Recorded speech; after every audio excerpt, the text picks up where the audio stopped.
We're going to turn now to the major storm slamming both coasts tonight. Rain and in some places snow intensifying in the northeast, while in the west, what's called a bomb cyclone and an atmospheric river have been deadly.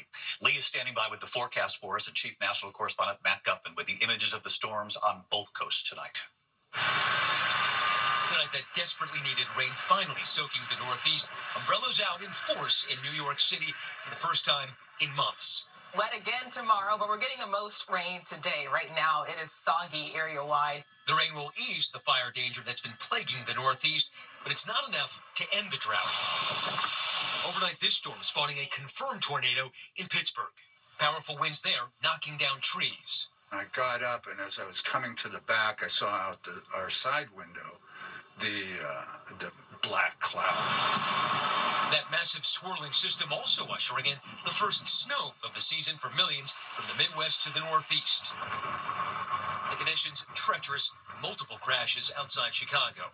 Meanwhile, in the West, after knocking out power to hundreds of thousands in Washington state, killing 2 people, that other swirling system now funneling a fire hose of rain into Northern California, flooding fields and homes, swamping roads. 6 inches of water moving this quickly can knock you off your feet. Absolutely. Lose your balance and move a vehicle. It could lift a vehicle and move it off the roadway. And along the burn scars across California tonight, the risk of mudslides.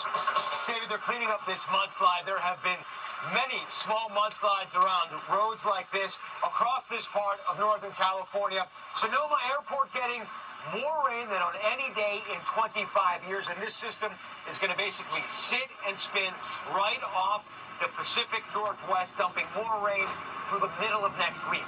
David. A real mess on both coasts, Matt. Thank you. Let's get right to Chief Meteorologist Lee Goldberg of WABC. And Lee, a second round of rain and winter weather alerts right here in the Northeast tonight.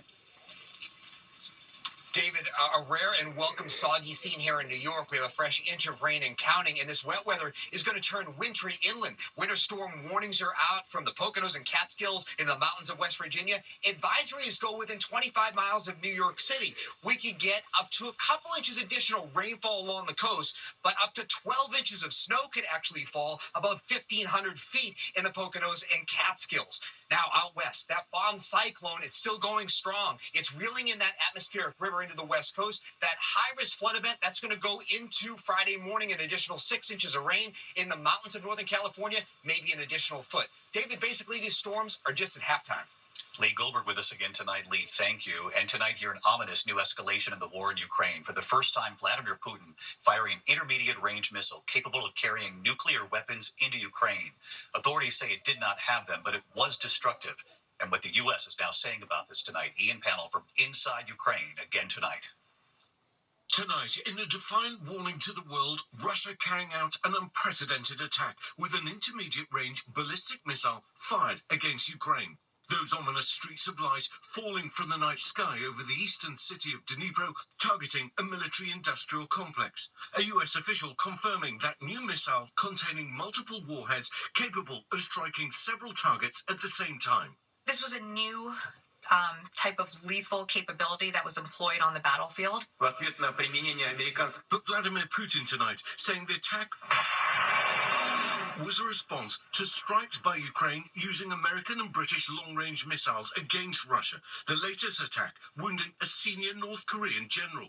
The US says it was alerted by Russia shortly before today's launch. Military analysts telling ABC News each one of those streaks of light could have been something even far more dangerous. Putin wanted the world to see these incoming flashes of light, these individual warheads that could have been armed with nuclear weapons.